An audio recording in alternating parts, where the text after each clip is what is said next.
Good afternoon, everyone. Great to be here. Please, thank you very much. Thank you. Distinguished members of Congress and members of labor and business and the community. Today, as the President signs the Workforce Innovation and Opportunity Act, we're using this occasion also to present to the President the roadmap he requested in the State of the Union message, how to keep and maintain the highest skilled workforce in the world. And this is a perfect build-on as to what the bipartisan consensus of the Congress recently reached. I had the best partners in preparing this report that I could ask for: Tom Perez at Labor, Penny Pritzker at Commerce, and Arne Duncan at the Department of Education. I talked to governors, mayors, industry leaders, presidents of community colleges and colleges, unions, and a lot of members of Congress, many of whom are here. And I have to acknowledge at the outset, my wife Jill has been an incredible advocate for community colleges and the role they play in training the workforce. But most importantly, I spoke with an awful lot of Americans who are, as all of you have, particularly members of Congress, who are hit exceedingly hard by the Great Recession, but are doing everything that they possibly can to find a job, willing to learn new skills in order to have a decent middle-class job. One thing I hope has been put to rest, and I know we all share this view: Americans want to work. They want to work. They're willing to do anything that they need to do to get a good and decent job. And they show us that our single greatest resource is not, and it's not hyperbole, remains the American people. They're the most highly skilled workers in the world and the most capable people in the world. And they're in the best position to learn the new skills of the 21st century that the workforce requires. You know, there's that phrase, all's changed, changed utterly. Well, all has changed. It's a different world in which people are competing in order to get the kind of jobs they need.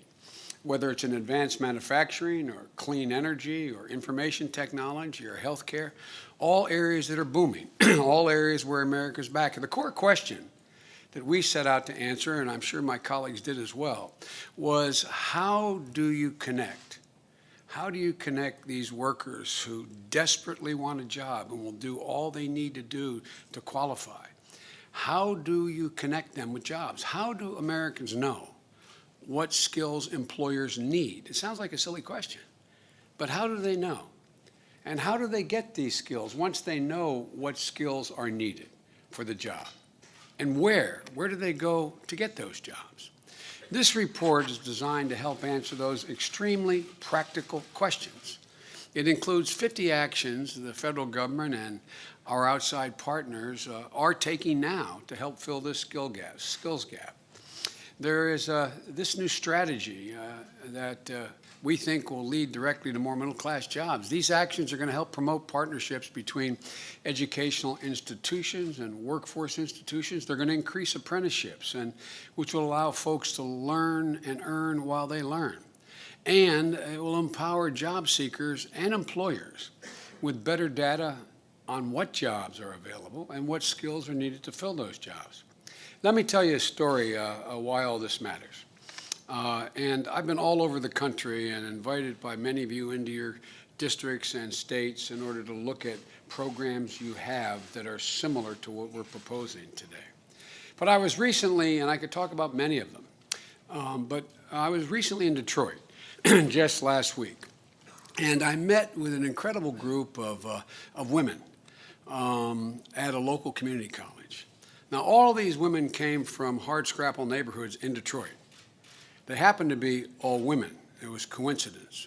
But they all made it through high school. They ranged in age, I'm guessing, somewhere from 25 to their mid-50s. But they all got a high school education.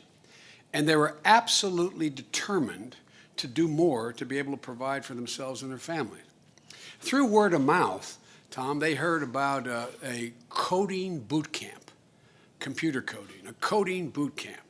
And it's called Set It Up America.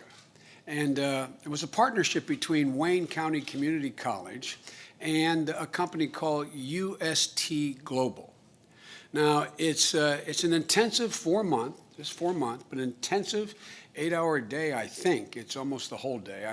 Don't hold me to the exact number of hours. An intensive training program where these women, happen to be, as I said, there were about a dozen and a half women, learn IT skills needed to fill jobs at UST Global. UST Global represents a lot of other IT companies as well. Knowing their vacancies exist, they estimate over 1,000 vacancies just in the greater Detroit area. And upon completion of this program, UST Global hires the students, and the lowest starting job is at $45,000 a year, and the highest is $70,000 a year. These are coders, computer programmers. But there's a key point. US Global doesn't train these women out of some altruistic sense of charity.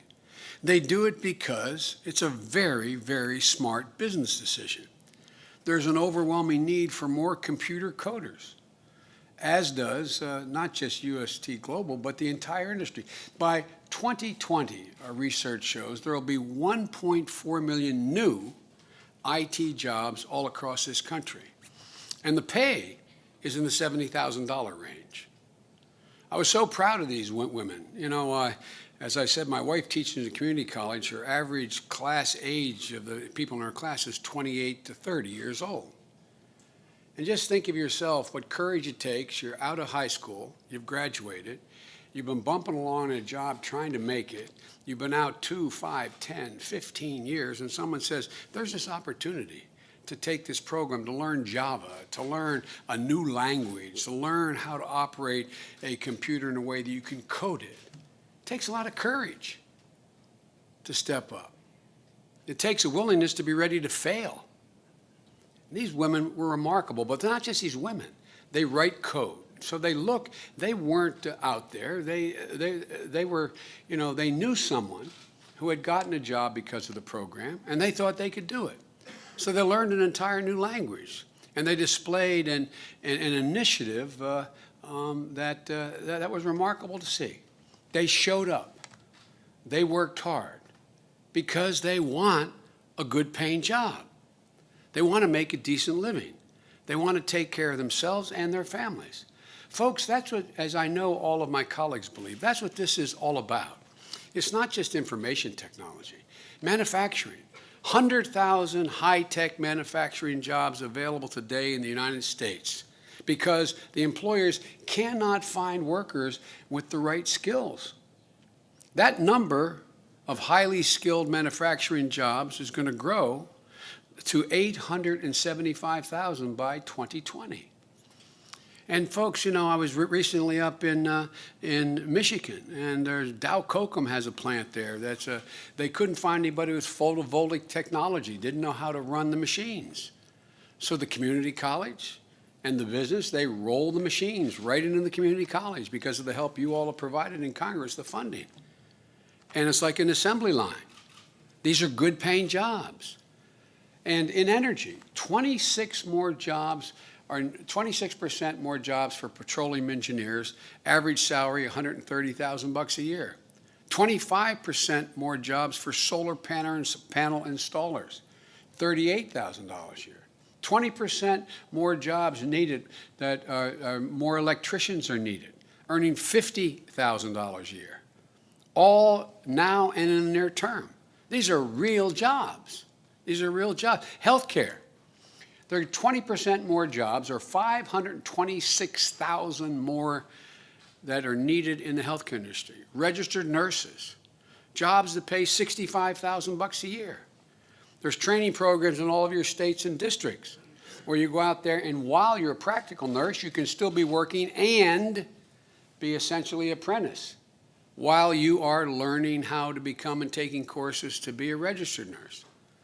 Physician's assistants, badly needed as the call for health care increases.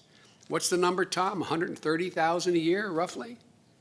These are jobs all within the grasp of the American people if we give them the shot. If we show them the way, let them know how they can possibly pay for it while they are raising a family, and they'll do the rest. To maintain our place in the world, we need to keep the world's most skilled workforce right here in America, and to give a whole lot more hardworking Americans a chance at a good middle-class job they can raise a family on. But we also know the actions in this report are only a beginning, and as is the legislation. The fact of the matter is that so many people over the last 2 decades have fallen out of the middle class, and so many in the upcoming generation need to find a path back. Well, there is a path back if we all do our jobs, from industry to education to union leaders to governors to Congress to the federal government. And the mission is very simple. It goes back to the central economic vision that has guided most of us, I can speak for the President and I, from the first day we got here. The mission is to widen the aperture to be able to get into the middle class, by expanding opportunity. No guarantees, just expanding opportunity to American men and women who represent the backbone of the most dynamic, thriving economy in the world. That's a fact. We are the most dynamic, thriving economy in the world. But in order to thrive, their education and training has to be just as dynamic and adaptable as our economy is. So folks, America's back. We're better positioned today than we ever have been. According to A.T. Kearney, we are the most attractive place in the world for foreign investment by a long shot of every other country in the world. Since this survey has been kept, the gap between number 1 and number 2 is wider than it ever has been. Manufacturing is back, folks. They're coming home. Instead of hearing about outsourcing, what are you hearing now? You're hearing about insourcing. Companies are coming back. We're in the midst of, we take no direct credit for, we're in the midst of an energy boom. The North America will be the epicenter of energy in the 21st century. The United States of America, Mexico, and Canada.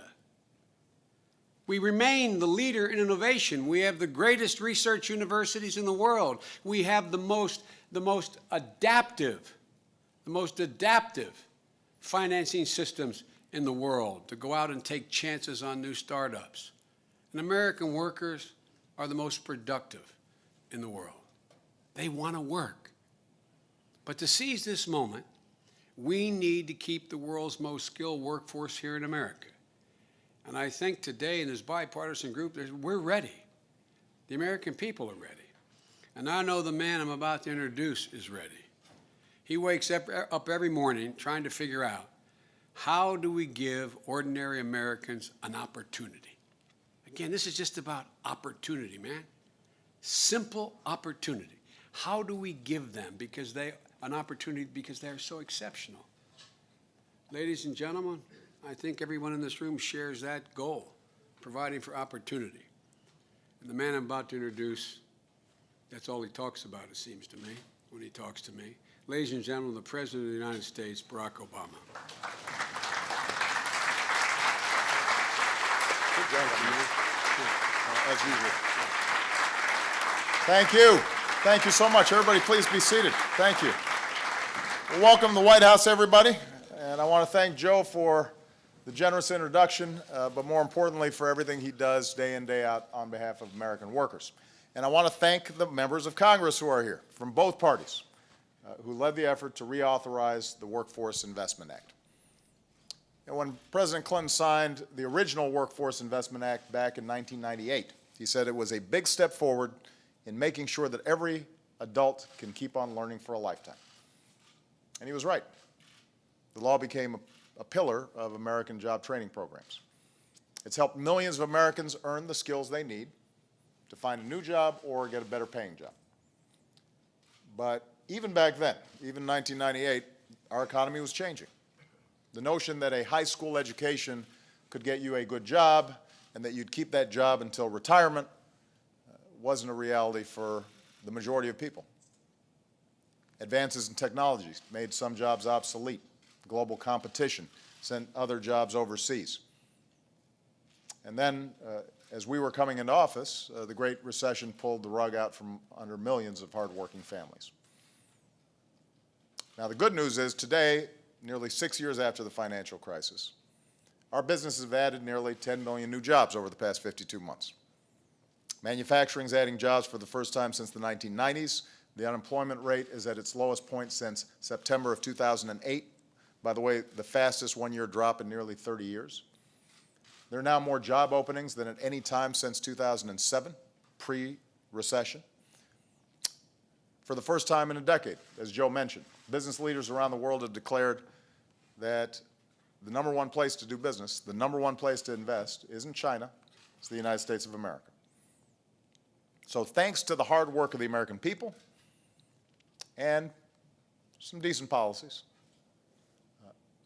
our economy has recovered faster and it has gone farther than most other advanced nations. As Joe said, we are well positioned. We've got the best cards. So we have the opportunity right now to extend the lead we already have, to encourage more companies to join the trend and bring jobs home, to make sure that the gains aren't just for folks at the very top, but that the economy works for every single American. If you're working hard, you should be able to get a job. That job should pay well, and you should be able to move forward, look after your family. Opportunity for all.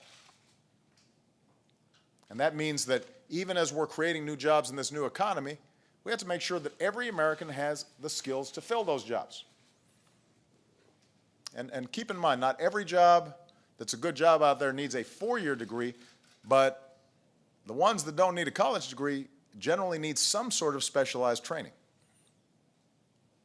You know, last month I met just a wonderful young woman named Rebecca in Minnesota. A few years ago, she was waiting tables. Her husband lost his job. He was a carpenter doing construction work. He had to figure out how to scramble and get a new job that paid less. She chose to take out student loans. She enrolled in a community college. She retrained for a new career. Today, not only has her husband been able to get back into construction, but she loves her job as an accountant, started a whole new career. And the question then is, how do we give more workers that chance to adapt, to revamp, retool, so that they can move forward in this new economy? And in 2011, I called on Congress to reauthorize the Workforce Investment Act, update it for the 21st century. And I want to thank every single lawmaker who's here, lawmakers from both parties, who answered that call. It took some compromising, but you know what? Turns out compromise sometimes is okay. Folks in Congress got past their differences, and they got a bill to my desk. So this is not a win for Democrats or Republicans. It is a win for American workers. It's a win for the middle class. And it's a win for everybody who's fighting to earn their way into the middle class. So the bill I'm about to sign will give communities more certainty to invest in job training programs for the long run. It will help us bring those programs into the 21st century by building on what we know works, based on evidence, based on tracking what actually delivers on behalf of folks who enroll in these programs. More partnerships with employers, more tools to measure performance, more flexibilities for states and cities to innovate and to run their workforce programs in ways that are best suited for their particular demographic and their particular industries. And as we approach the 24th anniversary of the ADA, this bill takes new steps to support Americans with disabilities who want to live and work independently. So there's a lot of good stuff in here. Of course, as Joe said, there's still more that we can do. And that's why we've rallied employers to give long-term unemployed a fair shot. It's why we're using $600 million in federal grants to encourage companies to offer apprenticeships and work directly with community colleges. It's why in my State of the Union address this year, I asked Joe to lead an across-the-board review of America's training programs to make sure that they have one mission: train Americans with the skills employers actually need, then match them to good jobs that need to be filled right now. So today I'm directing my cabinet, even as we're signing the bill, to implement some of Joe's recommendations. First, we're going to use the funds and programs we already have in a smarter way. Federal agencies will award grants that move away from what our Secretary of Labor, Tom Perez, who's been working very hard on this, what he calls a train and pray approach. And I'll bet a lot of you who've dealt with folks who are unemployed know what that means. They enroll, they get trained for something, they're not even sure whether the job's out there, and if the job isn't out there, all they're doing is saddling themselves with debt, oftentimes putting themselves in a worse position. What we want to do is make sure where you train your workers first based on what employers are telling you they're hiring for. Help business design the training programs so that we're creating a pipeline into jobs that are actually out there. Number two, training programs that use federal money will be required to make public how many of its graduates find jobs and how much they earn. And that means workers, as they're shopping around for what's available, they'll know in advance if they can expect a good return on their investment. Every job seeker should have all the tools they need to take their career into their own hands. And we're going to help make sure they can do that. And finally, we're going to keep investing in new strategies and innovations that help keep pace with a rapidly changing economy. From testing new, faster ways of teaching skills like coding and cybersecurity and welding, to giving at-risk youth the chance to learn on the job, we will keep making sure that Americans have the chance to build their careers throughout a lifetime of hard work. So the bill I'm signing today and the actions I'm taking today will connect more ready-to-work Americans with ready-to-be-filled jobs. Of course, there's so much more that we can still do, and I'm looking forward to engaging all the members of Congress and all the businesses and non-for-profits who worked on this issue. I'm really interested in engaging them, see what else we can get going. I'll give you a couple examples. Our high school graduation rate is the highest on record. More young people are earning their college degrees than ever before. But we still have work to do to make college more affordable and lift the burden of student loan debt. I acted to give nearly 5 million Americans the opportunity to cap their student loan payments at 10% of their income, particularly important for those who are choosing careers that aren't as lucrative. But Congress could help millions more, and I'd like to work with you on that. Minimum wage. This week marks 5 years since the last increase in the minimum wage. More and more states and business owners are raising their workers' wages. I did the same thing for federal contractors. I'd like to work with Congress to see if we can do the same for about 28 million Americans. Give Americans a raise right now. Fair pay. Let's make sure the next generation of women are getting a fair deal. Let's make sure the next generation of good manufacturing jobs are made in America. Let's make it easier, not harder, for companies to bring those jobs back home. Tomorrow, senators will get to vote on the Bring Jobs Home Act. Instead of rewarding companies shipping jobs overseas or rewarding companies that are moving profits offshore, let's create jobs right here in America, and let's encourage those companies. So let's build on what both parties have already done on many of these issues. Let's see if we can come together. And while we're at it, let's fix an immigration system that is currently broken in a way that strengthens our borders and that we know will be good for business. We know will increase our GDP. We know will drive down our deficit. So I want to thank all the Democrats and Republicans here today for getting this bill done. This is a big piece of work. You can see it's a big bill. But I'm also inviting you back. Let's do this more often. It's so much fun. Let's pass more bills to help create more good jobs, strengthen the middle class. Look at everybody. Everybody's smiling. Everybody feels good. We could be doing this all the time. Our work can make a real difference in the lives of real Americans. That's why we're here.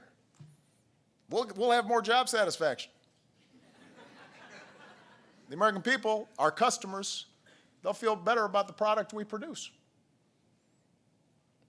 And back in 1998, when President Clinton signed the original Workforce Investment Act into law, he was introduced by a man named Jim Antozzi from Reading, Pennsylvania. And Jim spoke about how he had been laid off in 1995 at age 49, 2 kids, no college degree. With the help of job training programs, he earned his bachelor's degree in computer science, found a new job in his field. Today, Jim and his wife, Barb, still live in Reading. Over the past 16 years, he's been steadily employed as a programmer, working his way up from contractor to full-time employee in just a few months. Jim now is planning to retire after a lifetime of hard work. Job training program made a difference in his life. One thing he's thinking about doing in his retirement is teaching computer science at the local community college, so he can help a new generation of Americans earn skills that lead directly to a job, just like he had the opportunity to do. Well, I ran for president because I believe even in a changing economy, even in a changing world, stories like Jim aren't just possible, they should be the norm. Joe believes the same thing. Many of you believe the same thing. I believe America is, I don't just believe, I know America is full of men and women who work very hard and live up to their responsibilities. And all they want in return is to see that hard work pay off, that responsibility rewarded. They are not greedy. They're not looking for the moon. They just want to be able to know that if they work hard, they can find a job, they can look after their families, they can retire with dignity. They're not going to go bankrupt when they get sick. Maybe take a vacation once in a while, nothing fancy. That's what they're looking for, because they know that ultimately what's important is family and community and relationships. And that's possible. That's what America's supposed to be about. That's what I'm fighting for every single day as president. This bill will help move us along that path. We need to do it more. Let's get together, work together, restore opportunity for every single American. So with that, I'd like to invite up some of the outstanding folks who are sitting in the audience who helped make this happen. And I'm going to sign this bill with all those pens. All right? Thank you very much, everybody.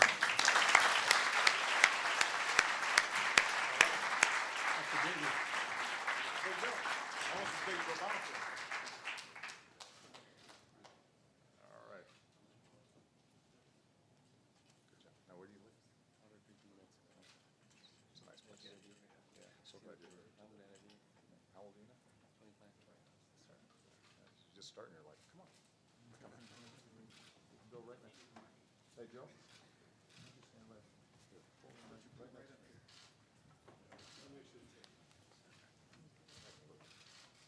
All right. The rest of these guys are going to work and figure out how to line up. Just make sure Patty and Virginia are in the front. Otherwise, we won't see.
Good afternoon, everyone.